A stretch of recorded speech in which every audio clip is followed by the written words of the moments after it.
ನಮ್ಮ ಸೋಮನಾಳ ಅಜ್ಜವರು ರುದ್ರಮುನಿ ಸ್ವಾಮಿಗಳಂತೇಳಿ ಅವ್ರದ್ದು ಒಂದು ಮಠ ಇದೆ. ಆ ಸ್ವಾಮಿಗಳ ಒಂದು ಆಶೀರ್ವಾದದಿಂದ ನಮ್ಮ ಸಂಕಲ್ಪವನ್ನು ನೆರವೇರಿಸಿಕೊಡಿ ಅಂತ ನಾನು ಹೋಗಿ ಕೇಳಿದಾಗ ಅವರು ನನಗೆ ತುಂಬ ಮನಸ್ಸಿನಿಂದ ಆಶೀರ್ವಾದ ಮಾಡಿ, ನೀವು ಕೆಲಸ ಮಾಡಿ ತನ್ನಷ್ಟಕ್ಕೆ ತಾನೇ ನೆರವೇರ್ತದೆ ಅಂತೇಳಿ ನನ್ನ ಆಶೀರ್ವದಿಸಿದ್ರು. ಅದೇ ರೀತಿ ಇವತ್ತು ಅಯ್ಯಪ್ಪ ಸ್ವಾಮಿ ಕುಂಭಾಭಿಷೇಕ ಕಾರ್ಯಕ್ರಮ ದಿಗ್ವಿಜಯದಿಂದ ನಡೀತಿದೆ ಅಂತೇಳಿ ನಾನು ಬಹಳ ಸಂತೋಷದಿಂದ ಈ ಕಾರ್ಯಕ್ರಮಗಳು ನಡೀತಾ ಇರುವಂಥ ಉತ್ಸಾಹ, ಈ ಎಲ್ಲ ಕೆಲಸಗಳು ಪೂರೈಸ್ತಾ ಇದ್ದಾರೆ. ಅದಕ್ಕೆ ಅವರಿಗೆ ನಾನು ಹೃತ್ಪೂರ್ವಕ ವಂದನೆಗಳು ಹೇಳ್ತಾ ಇದ್ದೀನಿ. ನಾಗರಿಕರಿಗೆ ಮತ್ತು ಹಿರಿಯರಿಗೆ, ಗುರು ಹಿರಿಯರಿಗೆ, ಎಲ್ಲ ಭಕ್ತಾದಿಗಳಿಗೆ ನಾನು ಮನವಿ ಮಾಡ್ತಾ ಇರೋದು, ನಾಳೆ 10, 11, 12 ವಿಶೇಷವಾಗಿ ಕುಂಭಾಭಿಷೇಕದ ಕಾರ್ಯಕ್ರಮ ಬಹಳ ಅದ್ದೂರಿಯಿಂದ ನಡೀತಿದೆ. ಎಲ್ಲರೂ ಬಂದು ಭಾಗವಹಿಸಿ ಆ ಅಯ್ಯಪ್ಪ ಸ್ವಾಮಿ ಕೃಪೆಗೆ ಪಾತ್ರರಾಗಬೇಕಾಗಿ ಮನವಿ. ವಿಶೇಷವಾಗಿ ಎಲ್ಲರೂ ಸಹಕಾರನೂ ಬೇಕಾಗಿದೆ. ಆ ಸಹಕಾರದಿಂದ ಆ ದೇವರ ಕೃಪೆಗೆ ಪಾತ್ರರಾಗಬೇಕಾಗಿ ಮನವಿ ಮಾಡ್ತಾ ಇದ್ದೀನಿ. ಗುರುಗಳು ಮತ್ತು ನಮ್ಮ ಸಹೋದರರಾದಂಥ ರಾಮಕೃಷ್ಣವರು ಅವರು ಹೇಳಿದಂತೆ ನಿಜವಾಗಲೂ 2 ಕಣ್ಣು ಸಾಲದಂತೆ ಇವತ್ತು ಅಷ್ಟು ಅದ್ಭುತವಾಗಿ ಆ ಅಯ್ಯಪ್ಪ ಸ್ವಾಮಿ ದೇವರು ಅವರು ಏನು ನಮಗೆ ಸಂಕಲ್ಪ ಹೇಳಿದ್ರು ಆ ಸಂಕಲ್ಪ ನೆರವೇರ್ತಾ ಇದೆ ಅನ್ನೋದೊಂದು ಸಂತೋಷ. ಅದೇ ರೀತಿ ತಾವೆಲ್ಲರೂ ಬಂದು 10, 11, 12ನೇ ತಾರೀಕು 3 ದಿವಸಗಳು. 12ನೇ ತಾರೀಕು ಮುಖ್ಯವಾಗಿ ಕುಂಭಾಭಿಷೇಕದ ದಿವಸ ಸುಮಾರು 7-8 ಸಾವಿರ 10 ಸಾವಿರವರೆಗೂ ಬರ್ಬೋದು ಜನಗಳು. ಆದರೆ ಎಷ್ಟೇ ಜನ ಬಂದ್ರೂ ಇಲ್ಲಿ ಒಂದು ಸೌಕರ್ಯ ಏನಿದೆ ಅಂದರೆ ಆ ದೇವರು ಕೊಟ್ಟು ಭಾಗ್ಯ, ನಮಗೆ ವಿಸ್ತೀರ್ಣವಾದಂಥ ಜಾಗ ಇದೆ. ಎಲ್ಲರಿಗೂ ಸೌಕರ್ಯ ಮಾಡಿ ಅನುಕೂಲತೆ ಮಾಡಿ ಪ್ರಸಾದ ಮಾಡಿಸಿ ಕಳಿಸುವಂಥ ಪರಿಸ್ಥಿತಿ ಇದೆ. ತಾವೆಲ್ಲರೂ ಬಂದು ದೇವರು ನೆನೆಸಿ ಆ ಪ್ರಸಾದ ತಗೊಂಡು ತನು ಮನಧನದಿಂದ ಎಲ್ಲರೂ ಸಹಕರಿಸಬೇಕಾಗಿ ಮನವಿ. ಗುರುದತ್ತ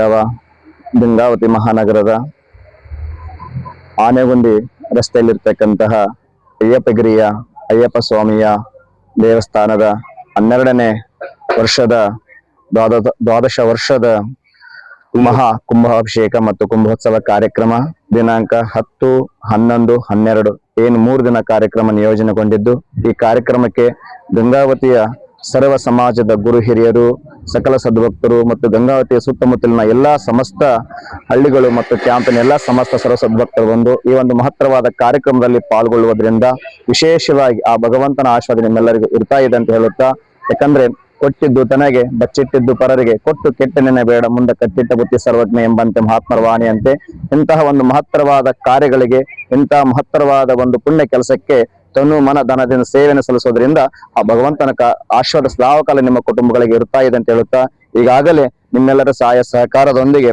ಸ್ವಾಮಿಯ 18 ಮೆಟ್ಟಿಲುಗಳಿಗೆ ಹಿತ್ತಾಳೆಯ ಕವಚ ಇರಬಹುದು, ಸ್ವಾಮಿಯ ದೇವಸ್ಥಾನದ ಮುಂಭಾಗದ ಹಿತ್ತಾಳೆ ಕವಚ ಇರಬಹುದು, ಮತ್ತು ಅಮ್ಮನವರ ದೇವಸ್ಥಾನಕ್ಕೆ ಮತ್ತು ಇನ್ನು ಅನೇಕ ಅಭಿವೃದ್ಧಿ ಕೆಲಸ ಕಾರ್ಯಗಳು ಈಗಾಗಲೇ ಬರದಿಂದ ಸಾಗಿದ್ದು, ಇನ್ನೇನು ನಾಳೆ 10, 11, 12 ಏನು 3 ದಿನ ಕಾರ್ಯಕ್ರಮ ಬಹು ವಿಜೃಂಭಣೆಯಿಂದ ನಾಡಿನ ಕೊಪ್ಪಳದ ಪೂಜ್ಯರು ಮತ್ತು ಹಂಪೆಯ ಪೂಜ್ಯರು ಮತ್ತು ಇನ್ನು ಅನೇಕ ಮಠಾಧೀಶ್ವರಿಯ ಒಂದು ಕಾರ್ಯಕ್ರಮಕ್ಕೆ ಆಗಮಿಸ್ತಾ ಇದ್ದಾರೆ. ತಾವೆಲ್ಲರೂ ಈ ಕಾರ್ಯಕ್ರಮಕ್ಕೆ ಬಂದು ಆ ಭಗವಂತನ ಆಶೀರ್ವಾದವನ್ನು ಪಡೆದು ಮತ್ತು ಪೂಜ್ಯರ ಆಶೀರ್ವಾದವನ್ನು ಪಡೆದುಕೊಂಡು ಪುನೀತರಾಗಬೇಕಾಗಿ ತಮ್ಮಲ್ಲಿ ಈ ಮೂಲಕ ಎಲ್ಲ ತಿಳಿಸ್ತಾ ಇದ್ದೇವೆ. ಈ ಒಂದು ಮಹತ್ವದ ಕಾರ್ಯಕ್ಕೆ ವಿಶೇಷವಾಗಿ ಎಲ್ಲರೂ ತನುಮನ ಧನದಿಂದ ಸೇವೆಯನ್ನ ಸಲ್ಲಿಸೋದ್ರಿಂದ ಈ ಕಾರ್ಯಕ್ರಮವನ್ನು ಯಶಸ್ಸುಗೊಳಿಸಬೇಕಾಗಿ ಈ ಮೂಲಕ ತಮ್ಮಲ್ಲಿ ವಿನಂತಿಸ್ಕೊಳ್ತಾ ಇದ್ದೇವೆ. ಸರ್ವರಿಗೂ ಒಳ್ಳೆಯದಾಗಲಿ, ಶುಭವಾಗಲಿ, ಶುಭಮಸ್ತು. ಇವತ್ತು ನಮ್ಮ ಗಂಗಾವತಿ ಕ್ಷೇತ್ರಕ್ಕೆ ನಿಜವಾಗ್ಲೂ ಈ ಅಯ್ಯಪ್ಪ ಸ್ವಾಮಿ ದೇವಸ್ಥಾನ ನೋಡಿದರೆ 2 ಕಣ್ಣು ಸಾಲದು. ಈ ದೇವರು ಇವತ್ತು ಕುಂಭಾಭಿಷೇಕ ನಡೀತಾ ಇದೆ ಅಂದ್ರೆ ಇದಕ್ಕೆ ಮುಖ್ಯವಾಗಿ ಈ ಗುರುಗಳ ಆಶೀರ್ವಾದ ಮತ್ತು ನಮ್ಮ ಈ ಗುಡಿಯ ಅಧ್ಯಕ್ಷರಾದಂಥ ಜಟ್ಟಿ ವೀರಪ್ರಸಾದ್ ಮತ್ತು ಅವ್ರ ಟೀಮ್ ಏನಿದ್ದಾರಲ್ಲ, ನಿಜವಾಗ್ಲೂ ಅವ್ರ ಕೆಲಸ ಯಾರು ಮರೆಯಲಕ್ಕಂತಿಲ್ಲ. ಅವ್ರು ಎಷ್ಟೇ ಕಷ್ಟ ಇದ್ರೂ ಇದನ್ನ ಹೆಂಗನ ಮಾಡಿ ಚೆನ್ನಾಗಿ ಮಾಡಬೇಕು, ಇದನ್ನ ಅಭಿವೃದ್ಧಿ ಮಾಡಬೇಕು, ಎಲ್ಲರಿಗೂ ಲೋಕ ಕಲ್ಯಾಣ ಆಗ್ಬೇಕನ್ನೋ ದೃಷ್ಟಿಯಿಂದ ಇದನ್ನ ಮಾಡ್ತಿದ್ದಾರೆ. ಅಂದ್ರೆ ಅವ್ರಿಗೆ ನಿಜವಾಗ್ಲೂ ನಾವು ಅಭಿನಂದನೆ ಸಲ್ಲಿಸ್ಬೇಕು. ಈ ಕಾರ್ಯಕ್ರಮಕ್ಕೆ ಎಲ್ಲರೂ ಬಂದು ಸುಮಾರು ನನಗೆ ತಿಳಿದ ಮಟ್ಟಿಗೆ 3ರಿಂದ 3.5 ಸಾವಿರ ಜನ ಬರ್ತಾರಂತ ನಾವು ಹೊರಕೊಂಡಿದ್ವಿ. ನೀವು ಎಲ್ಲರೂ ಬಂದು ಪ್ರತಿನಿತ್ಯ ತನು ಮನೋಧನದಿಂದ ಈ ಕಾರ್ಯಕ್ರಮವನ್ನ ಸಕ್ಸಸ್ ಮಾಡ್ಬೇಕಂತ ಹೇಳಿ ತಮ್ಮೆಲ್ಲರಿಗೂ ಕೈ ಮುಗಿದು ಬೇಡ್ಕೊಳ್ತೀವಿ.